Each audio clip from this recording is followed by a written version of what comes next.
What is anthropology? And that's a good question. Not many people take anthropology in high school or before this. Anthropology comes from a root word, anthropos, which just means human beings or people. And that ology is kind of like the study of. So, in a very simple sense, anthropology is the study of humans, study of people. Now, that might seem very simple, just study humans. But it leads to an interesting question, or there is an interesting question which gets immediately posed when we think about anthropology is, wait a second, who are these humans? How do you know that someone else is human when you see them? Because we look different from each other. But we look especially different when we go back in time. I said we'd be going back about 6, 8, 10 million years ago and talking about the evolution of humans. And it's a big question. When do we start calling the creatures that we're talking about humans? At what point do we say, there's some people, we study humans, and there they are? In time, this is a question of evolution. And again, this is complex because when we learn about evolution, we will learn that evolution depends on variation and diversity.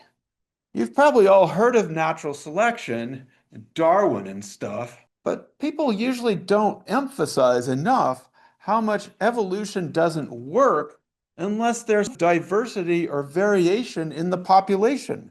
Otherwise, what are you going to evolve from? Because everybody's the same. What does evolution work on? It has nothing to work on. So variation is key to evolution. It's crucial to it. Without variation, we have no evolution. But it again raises this question of, well, are these creatures so variable that we're going to include them or not in the human category? Because as we look around today, in today's world, we humans are the only bipedal primates left. That means primates. We humans are part of the primate family. We'll talk about that and why we are considered to be primates, along with the great apes, monkeys, and other creatures. But we're the only ones that are walking around bipedal primates on the earth today. And that's been true for about 30,000 years or so. But before that, there were other bipedal primates around too, like the Neanderthals or the Denisovans, other creatures that would don't even know what to call them. There was a large variation in bipedal primates. We're the only ones left. You can be confident that when you see a bipedal primate in today's world, they are human just like you. In the next section, we'll talk about human societies. We'll now have reached the point that we only have humans around, and we'll talk about their social groups. And people, ever since there were people, have wondered about others and asked this question if other people are equally human to them. There's a tendency among human beings to think that the way you do things is the good way to do things, and the way other people do things is not so good as yours. And this applies to something like language. We all have language. Everybody speaks a language, but it's also one of the things that makes us so different from each other. When you go to another place, one of the first things that happens to you is no puedes entender lo que están diciendo. Hopefully, some of you can get that one, but you can't understand what they're talking about. And you're like, wait a second, what's going on here? They speaking, is this really a language?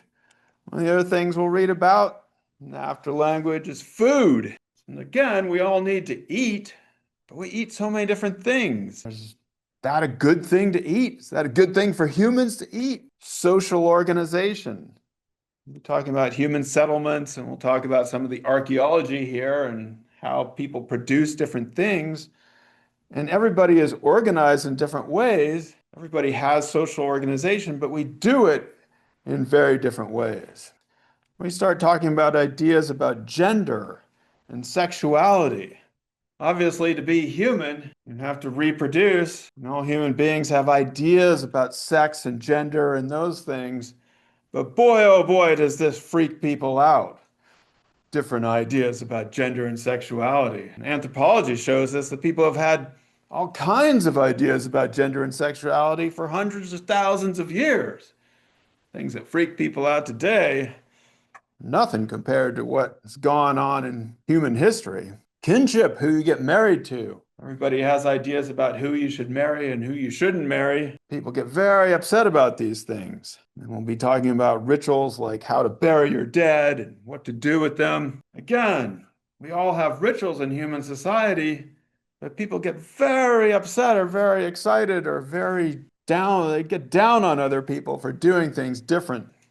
So this brings us to a founding issue of anthropology. One of the things that anthropology, the study of humans, is based on is to what extent do we see humans as having all things in common, similarities or universals, like language, like food, like sex? And to what extent do humans get divided up by their differences or the things that make them particular or different from each other? This is something that anthropologists have wrestled with since the time that there were anthropologists. Are we all more the same than different, or are we all super different from each other? And what anthropology finds is somewhat paradoxical, is that those things that we consider to be universal, like language, are also the things that we most differentiate ourselves on.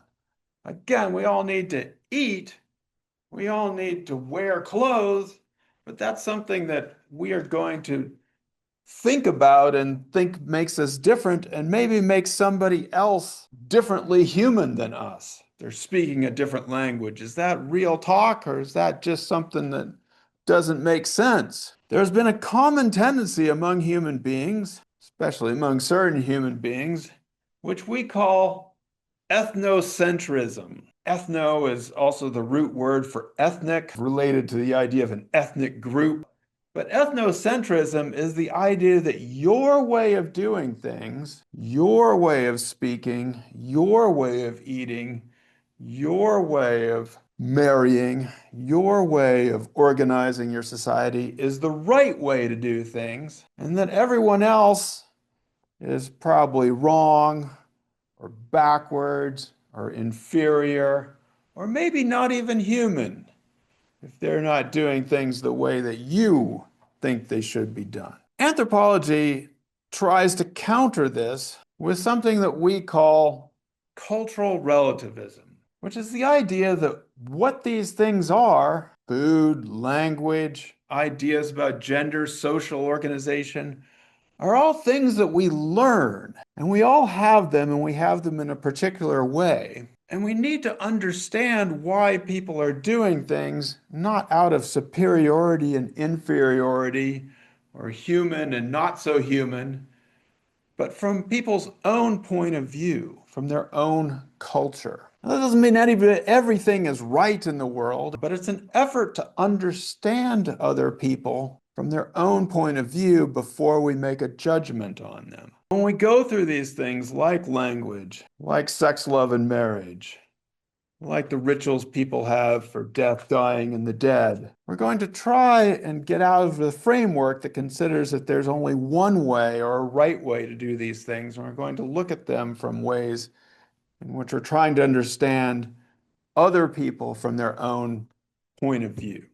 If you really start to understand deeply the lessons that anthropology teaches us, we need to think about how we care for each other, given the fact that none of us has the complete right answers to everything. One of the issues that we'll be talking about is that we'll learn in anthropology that the whole idea that biological race is determining or makes people so different from each other is wrong. However, we still have a lot of racial divisions and racism in our society. What do we do about that when we know the facts that we are not as biologically divided as people say we are, Yet we've constructed these societies in which certain people are on top and others are excluded from that society. Or the issue of healthcare and how we take care of each other, what we should do to create a more just society where people have access to the things that they need to survive. And our final chapter will be about how we care for our world, the environment, because we've organized ourselves in all kinds of different ways, but the present organization that we have doesn't seem to be as sustainable as some of the prior forms of organization.